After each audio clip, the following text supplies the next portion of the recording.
ரொம்ப சந்தோஷம்.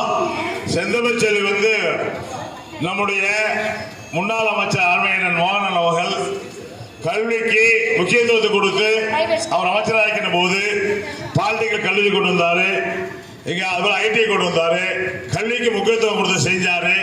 இன்னைக்கு இந்த ஆட்சியில் எதுவும் செய்யல. எடப்பாடி ஆட்சியிலும் அம்மா ஆட்சியிலும் நல்லா செலவு பண்ணிட்டு இருக்காங்க. அதுபோல 7.5% உள்ஒதுக்கீடு கொண்டு வந்து சாதாரணமாக ஏழை குடும்பத்தில் கூட இன்னைக்கு டாக்டராகிற ஒரு திட்டத்தை கொண்டு வந்து அறிமுகப்படுத்தியவர் அறுவை எடப்பாடி அவர்கள் என்பதை பாப்பா வந்து செந்தமிழ் செல்வி என்ன சொல்லிருக்கு. ஐடியுடைய துறை தலைவராக இருக்கு. உண்மையிலே பாராட்டு விஷயம். அது சொல்லிச்சு பத்தியா, அண்ணா திமுக கூட்டம் என்ன கூட்டம் என்ன உணர்வு இருந்தா ஓடியா அப்படின்னு நீங்க பாரு.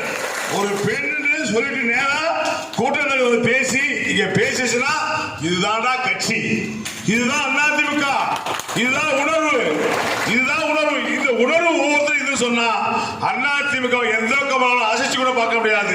மிக்க நன்றிமா, சந்தோஷமா. நன்றி.